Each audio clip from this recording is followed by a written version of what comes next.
Sacramento, California. Summer 1976. Behind the tract homes and cul-de-sacs of a booming suburb, a man is watching. He notes when the lights go out, when the cars leave, when a woman is home alone. He wears a mask. He carries pre-cut lengths of cord. And for the next 10 years, he will terrorize an entire state, committing at least 50 rapes and 13 murders while wearing, for part of that time, a police badge. He would be known by 4 names before anyone knew his real one: the Visalia Ransacker, the East Area Rapist, the original Night Stalker, and finally, the name that stuck, the Golden State Killer. It would take more than 4 decades, a genealogy website built for adoptees and amateur ancestry hobbyists, and one retired patent attorney working from her kitchen table to finally put a name to the shadow. This is that story.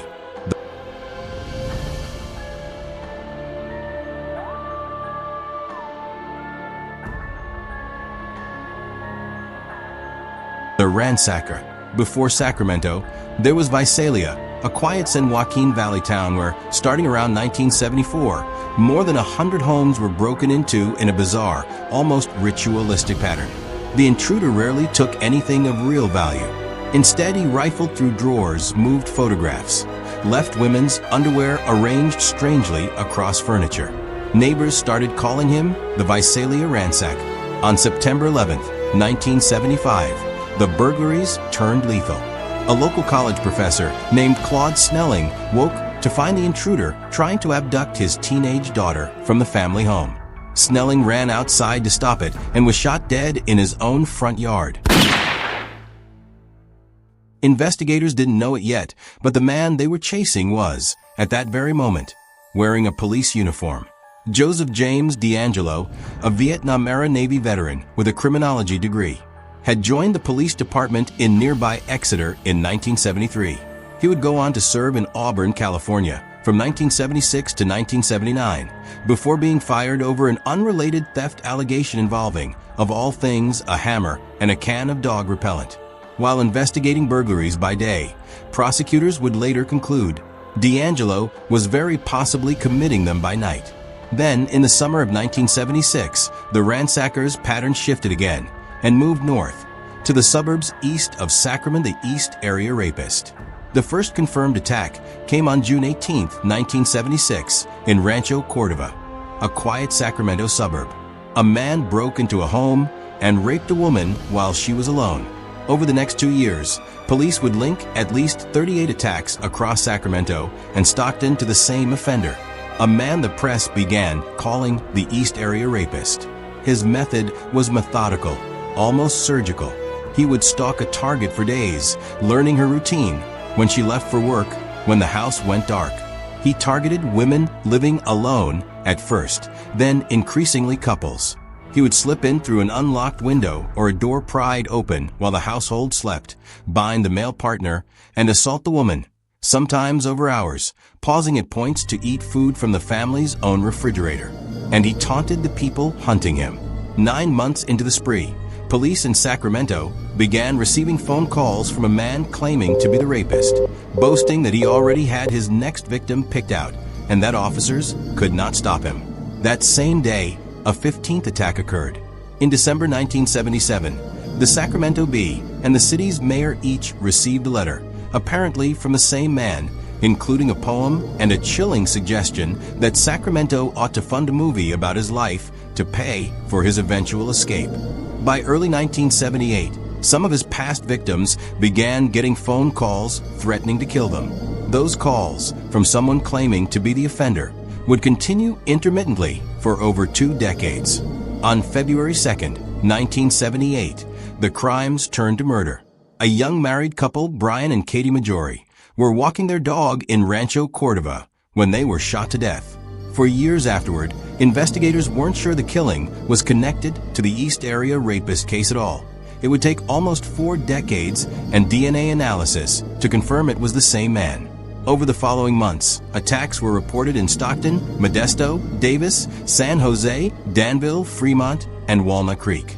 Then, in the summer of 1979, the attacks in Northern California abruptly stopped. He had moved south, the original Night Stalker. In October 1979, near Santa Barbara, an intruder broke into the Goleta home of a young couple, bound them, and fled only when a neighbor heard screaming. 3 months later, another couple was found shot to death in their Goleta home. Over the following 2 years, at least 7 more people were murdered in and around Santa Barbara and Irvine, many of them found bound, in break-ins that occurred in the middle of the night while they slept. Because the killer here didn't rape his victims the way the East Area Rapist had, and because he was now killing rather than assaulting and fleeing, Southern California investigators treated this as the work of a different, unknown man. They called him the original Night Stalker. Among the victims, Charlene and Lyman Smith bludgeoned in their Ventura home just before Lyman was due to be sworn in as a judge. Robert Offerman and Deborah Manning in Goleta, Keith and Patrice Harrington, Manuela Withun. Each case went cold on its own, worked by a different department, treated as a standalone tragedy. The killings ceased in 1981. Then, 5 years later, on May 4, 1986, 18-year-old Janelle Cruz was found beaten to death in her family's Irvine home while they were out of the country. It was, as far as anyone could tell at the time, his final murder. For 15 years, no one connected the dots between Visalia, Sacramento, and Southern California. 3 separate manhunts, 3 separate task forces, 1 man, 1 killer, 3 names.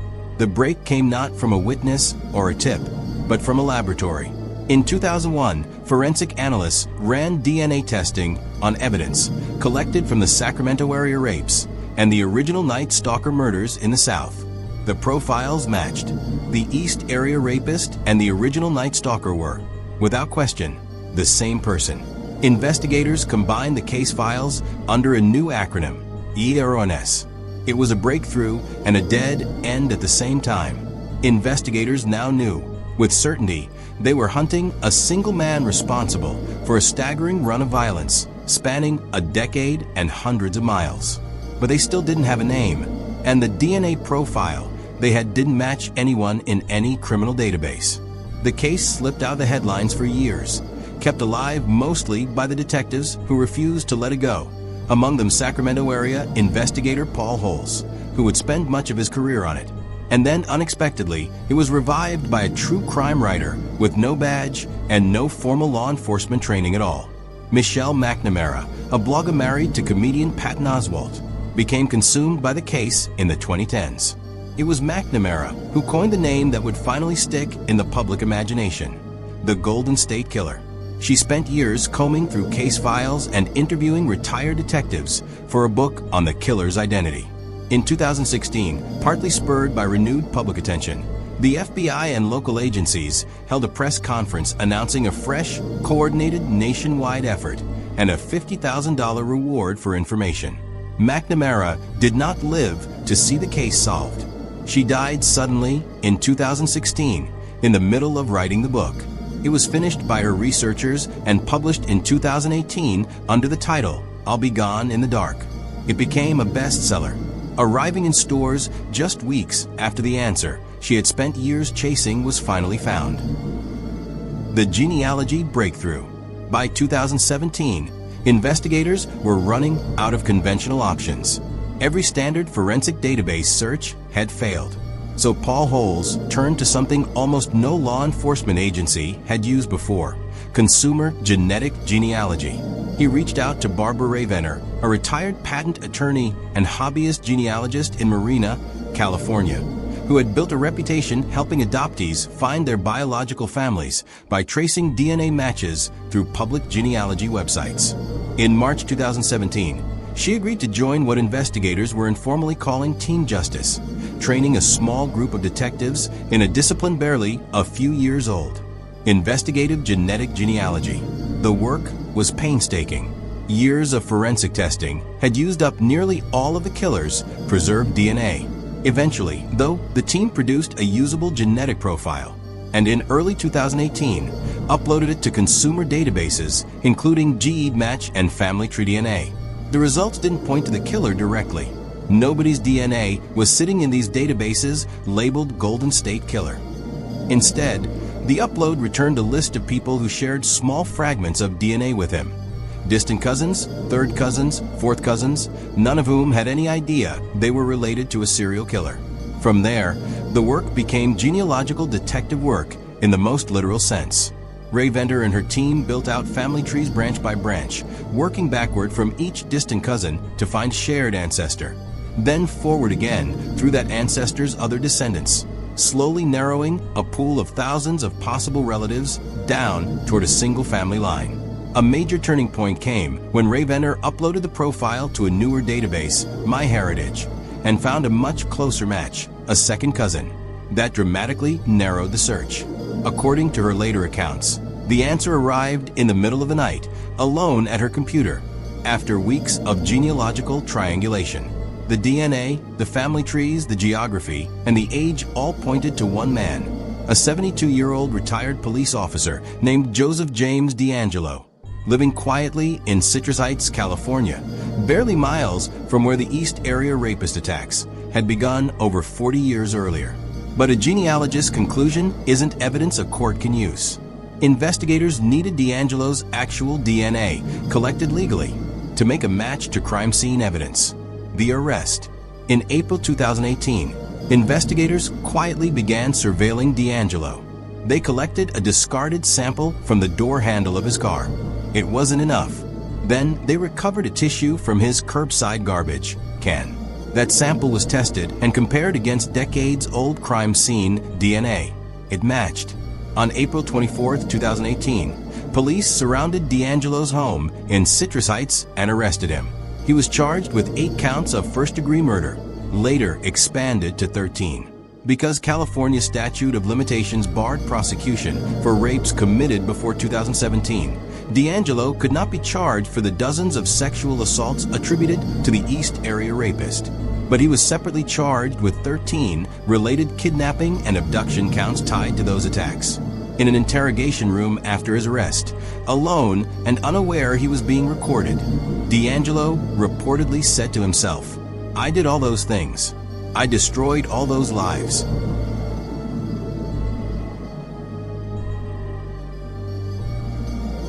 The arrest made DeAngelo the first person in American history publicly identified through investigative genetic genealogy. Within a few years, the same technique would help identify or clear suspects in well over 100 other cold cases nationwide, and ignite a fierce debate about genetic privacy that continues today, since the distant relatives whose voluntarily submitted DNA cracked the case never consented to having it used this way. The case moved slowly through the courts. In 2019, prosecutors from the 6 counties where DeAngelo's crimes occurred announced they would pursue the death penalty. But by 2020, with DeAngelo in his mid-70s, many surviving witnesses elderly, and the COVID-19 pandemic making a lengthy capital trial both risky and impractical, prosecutors instead offered a plea deal. On June 29, 2020, in a Sacramento State University ballroom converted into a makeshift courtroom to allow for social distancing, DeAngelo pleaded guilty to 13 counts of first-degree murder and 13 counts of kidnapping to commit robbery. As part of the agreement, he also admitted to more than 160 additional uncharged crimes, including dozens of rapes that could never be formally prosecuted, implicating him in attacks against at least 61 victims across 7 counties. Then, over 3 days that August, something almost unprecedented happened. Survivor after survivor and relative after relative of the dead stood in that same converted ballroom to speak directly to him. One survivor, Jane Carson Sandler, who was raped in 1976 while alone in her home with her young son, told the court that in the middle of the assault her only thought had been for her child's safety, and that decades later, the sound of someone shouting still triggers the same fear. She said her only comfort now was knowing he would die in prison. Yes, DeAngelo, it's been 44 years. On October 5th, 1976, when you broke into my home in the early hours, just after my husband had left for work, and you shoved your knife into my neck, you bound my wrist and ankles, you blindfolded me, and then gagged me with a cloth. Remember that? But you also did the same to my precious 3-year-old son, How dare you? Then you repeatedly threatened to kill us. On August 21st, 2020, DeAngelo rose from the wheelchair he'd used throughout the proceedings, removed his face mask, and addressed the court directly. He said he had listened to every statement and that he was sorry to everyone he had hurt. I've listened to all your statements, each one of them.